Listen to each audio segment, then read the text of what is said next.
आज के इस क्लास में हम हड़प्पा सभ्यता के बारे में डिस्कस करेंगे।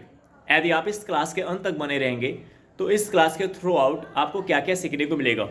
इसके थ्रू आउट आप एनसीईआरटी की बुक के पढ़ने के तरीके को सीख सकते हैं, एनसीईआरटी के कॉन्सेप्ट, एनसीईआरटी के फैक्ट से यूपीएससी एग्जाम में क्वेश्चंस बनने का जो मल्टीपल एंगल होता है, मल्टीपल अप्रोच होता है आप उसे सीख पाएंगे। यदि आपको एनसीईआरटी की बुक समझ में नहीं आती तो धीरे धीरे आपको एनसीईआरटी की बुक भी समझ में आने लगेगी, यदि आप इस क्लास को रेगुलर फॉलो करते हैं और क्लास के अंत तक बने रहते हैं। हड़प्पा सभ्यता के थ्रू आउट आज का जो फोकस पॉइंट होगा वो होगा पत्थर का काम। हड़प्पा सभ्यता में पत्थर का काम, इस टॉपिक पे पत्थर के काम पर यूपीएससी प्रीलिम्स एग्जाम 2022 में क्वेश्चंस पूछा जा चुका है। क्वेश्चंस बनने का एक इम्पोर्टेंट एंगल है ये, क्योंकि इसमें हड़प्पा सभ्यता के हमें कुछ महत्वपूर्ण स्थलों के बारे में सीखने को मिलता है जो पत्थर के काम से रिलेटेड है। फर्स्ट पॉइंट इसमें क्या कह रहा है, हड़प्पा और मोहनजोदड़ो में पत्थर का काम अधिक नहीं मिलता। हड़प्पा और मोहनजोदड़ो में पत्थर का काम अधिक नहीं मिलता। मोस्ट इंपॉर्टेंट फैक्ट है। यदि हम हड़प्पा की बात करें, हड़प्पा प्रेजेंट टाइम में पाकिस्तान के पंजाब प्रांत में स्थित है और मोहनजोदड़ो प्रेजेंट टाइम में पाकिस्तान के सिंध प्रांत में स्थित है। इस रामसर शर्मा की बुक के थ्रू आउट हमें क्या सीखने को मिल रहा है, ये सीखने को मिल रहा है कि हड़प्पा और मोहनजोदड़ो में पत्थर का काम अधिक नहीं मिलता। हड़प्पा और मोहनजोदड़ो में पत्थर का काम अधिक नहीं मिलता। अब यूपीएससी प्रीलिम्स एग्जाम में कैसे इस पॉइंट से, इस फैक्ट से क्वेश्चन पूछ सकते हैं। वो फैक्ट में डाल सकता है कि हड़प्पा और मोहनजोदड़ो में पत्थर के काम अधिक मिलते हैं। तो स्टेटमेंट क्या है, गलत है। अगर यूपीएससी एग्जाम में इस तरीके से फैक्ट पूछा जा रहा है कि हड़प्पा और मोहनजोदड़ो में पत्थर के काम अधिक मिलते हैं, तो स्टेटमेंट क्या हो, गलत। क्योंकि हम क्या सीख रहे हैं, हम ये सीख रहे हैं कि हड़प्पा सभ्यता में हड़प्पा और मोहनजोदड़ो में पत्थर के काम हमें कम देखने को मिल रही है, हम सीख के जा रहे हैं। क्योंकि यूपीएससी एग्जाम में जो क्वेश्चंस स्टेटमेंट में डाले जाते हैं, वहाँ पे जो क्वेश्चंस आप पढ़ करके जो सीख करके जाते हो सीधा नहीं रखा जाता, उसको थोड़ा सा टर्न कर दिया जाता है, थोड़ा सा घुमा दिया जाता है। आप सीधे नहीं रखा जाएगा, आपके सम्मुख सीधे रखा जा रहा है। थोड़ा सा कहीं ना कहीं बारीकी से पूरा स्टेटमेंट पढ़ेंगे तो ऐसे लगेगा कि आपने पढ़ा हुआ है, लेकिन उस स्टेटमेंट में बारीकी से, मतलब बहुत ही थोड़ा सा गलत कर दिया जाता है, आपको पता नहीं चल पाता और आप क्वेश्चन गलत करके चले जाते हैं। तो बहुत ही बारीकी से आपको ध्यान में देना है। अगर हम ये सीख रहे हैं कि हड़प्पा और मोहनजोदड़ो में पत्थर के काम कम मिलते हैं यानी अधिक नहीं मिलते हैं। हड़प्पा और मोहनजोदड़ो में पत्थर के काम अधिक नहीं मिलते हैं, तो ये पॉइंट क्लियर होना चाहिए कि यस, यहाँ पे हड़प्पा और मोहनजोदड़ो में हमें पत्थर के काम अधिक नहीं मिलते हैं।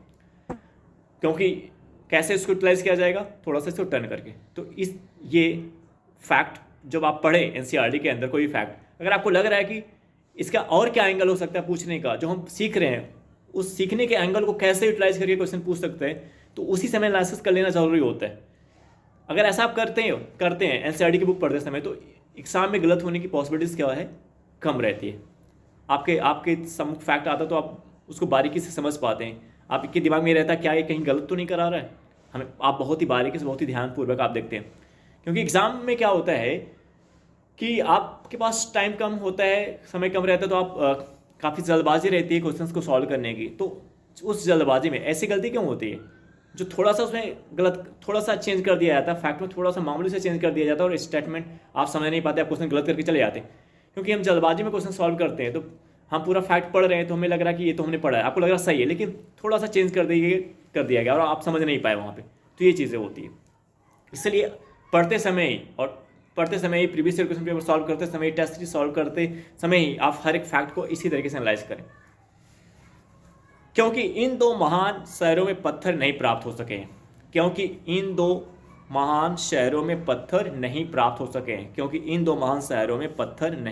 सके हैं। हालांकि धौलावीरा जो गुजरात में स्थित है और कच्छ में स्थिति अलग थी। धौलावीरा और कच्छ ये गुजरात में स्थित है, धौलावीरा और कच्छ ये गुजरात में स्थित है। इनकी जो स्थिति थी वो क्या थी, डिफरेंट थी, अलग थी। किसकी तुलना में? मोहनजोदड़ो और हड़प्पा के तुलना में। अब देखते हैं कैसे।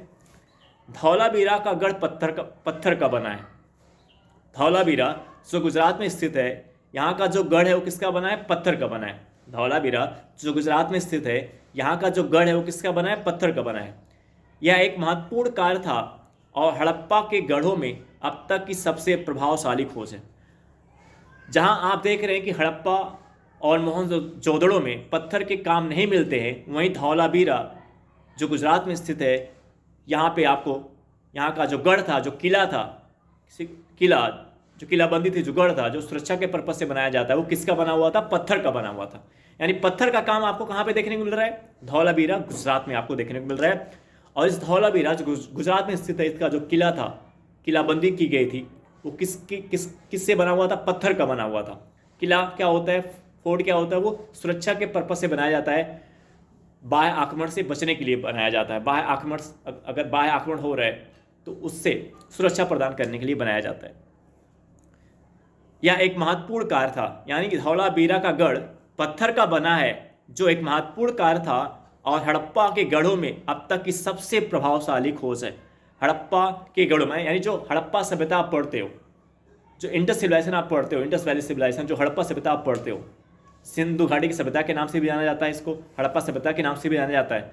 तो हड़प्पा सभ्यता या सिंधु की सभ्यता जो आप पढ़ते हो, उसके अंदर जो एक स्थल धौलावीरा है, जो गुजरात में स्थित है, यहाँ पे आपको पत्थर के प्रभावशाली कार्य देखने को मिलते हैं।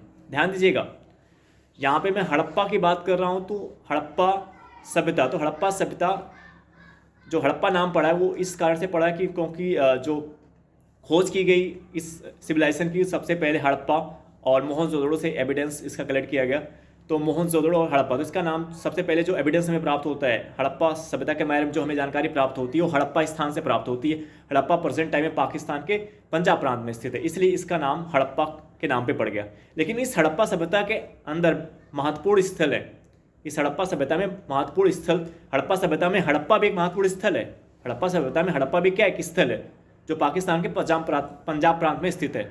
और आप सीख रहे हो कि हड़प्पा और मोहनजोदड़ो, इन दो स्थलों में आपको पत्थर के काम, यहाँ पे पत्थर के काम नहीं मिलते हैं, यहाँ पे पत्थर के काम अधिक नहीं मिलता है, यहाँ पे पत्थर का काम अधिक नहीं मिलता है। अधिक नहीं मिलने का मतलब यहाँ बहुत ही कम मिलता है। अगर हम कहें हड़प्पा और मोहनजोदड़ो में पत्थर के काम अधिक नहीं मिलता, अधिक नहीं मिलने का मतलब क्या हो? अधिक नहीं मिलता मीन्स यहाँ पे कम, पत्थर के काम आपको कम देखने को मिलते हैं। जबकि धौलावीरा जो गुजरात में स्थित है, यहाँ पे आपको पत्थर के काम बड़े पैमाने पर आपको देखने को मिलते हैं। यहाँ पे आप देख रहे हैं कि हड़प्पा जो धौलावीरा है, जो गुजरात में स्थित है, इसका जो किला है, किलाबंदी है, इस किले का जो निर्माण किया गया वो पत्थर का बना हुआ। किसका बना है? पत्थर का बना हुआ है, जो एक प्रभावशाली कार्य को दर्शाता है, महत्वपूर्ण कार्य को दर्शाता है। धौलावीरा में राजमिस्त्री के कामों में ईंटों के साथ काटे गए पत्थर का उपयोग उल्लेखनीय है। धौलावीरा में राजमिस्त्री के कामों में, राजमिस्त्री क्या होता है? जो बनाने वाला होता है, जैसे जो किले का निर्माण कर रहा है, जो मिस्त्री उसको बना रहा है, उसको हम क्या बोलेंगे? राजमिस्त्री बोलेंगे। जो आपका घर बना रहा है, उसको हम क्या बोल सकते हैं? राजमिस्त्री बोल सकते हैं। जो किले का निर्माण कर रहा है, किलाबंदी कर रहा है, उसको हम क्या बोल सकते हैं? राजमिस्त्री बोल सकते हैं। धौलावीरा में राजमिस्त्री के कामों में ईंटों के साथ काटे गए पत्थर का उपयोग उल्लेखनीय है। धौलावीरा में लाश दफनाने में 3 प्रकार के पत्थर की पट्टियों का उपयोग किया है। यानी पत्थर, अब इससे पता चल रहा है कि आपको पत्थर का काम बड़े पैमाने पर आपको कहाँ पे देखने को मिल रहा है। वो कौन सा स्थल है? धौलावीरा, जो गुजरात में स्थित है। हड़प्पा सभ्यता के सभी स्थलों में, अब यूपीएससी एग्जाम या STPC एग्जाम में क्वेश्चन बनेगा कि एंगल क्या हो गया? आपसे क्वेश्चन कैसे पूछ सकता है कि हड़प्पा सभ्यता के सभी स्थलों में, हड़प्पा सभ्यता के सभी स्थलों में पत्थर के काम बड़े पैमाने पर आपको कहाँ पे देखने को मिलता है? धौलावीरा में देखने को मिलता है, जो कहाँ पे स्थित है? गुजरात में स्थित है। धौलावीरा में लाश दफनाने में 3 प्रकार के पत्थर की पट्टियों का उपयोग किया गया और इनमें से एक कब्र पर पत्थर का घेरा बनाया गया और उस पर मेगालिथिक पत्थरों का एक घेरा बनाया गया। मेगालिथिक पत्थरों का एक घेरा बनाया गया। मेगालिथिक पत्थरों का एक घेरा बनाया गया। धौलावीरा में लाश दफनाने में 3 प्रकार के पत्थर की पट्टियों का उपयोग किया गया और इनमें से एक कब्र पर पत्थरों का घेरा बनाया गया। एक कब्र पर पत्थरों का घेरा बनाया गया और उस पर मेगालिथिक पत्थरों का एक घेरा बनाया गया। तो अब इससे क्लियर हो जा रहा है। अब आपने पत्थर के काम में 3 स्थलों का नाम सुना, हड़प्पा सभ्यता के हड़प्पा सभ्यता का जो एक टॉपिक्स है पत्थर के काम, इस पत्थर के काम में आपने 3 स्थलों के बारे में जाना, हड़प्पा, मोहनजोदड़ो और धौलावीरा। आप एक ट्राइंगल के थ्रू इसको समझ सकते हैं। एक ट्राइंगल का एक साइड हो गया हड़प्पा, ट्राइंगल का एक साइड हो गया मोहनजोदड़ो, ट्राइंगल का एक साइड हो गया धौलावीरा।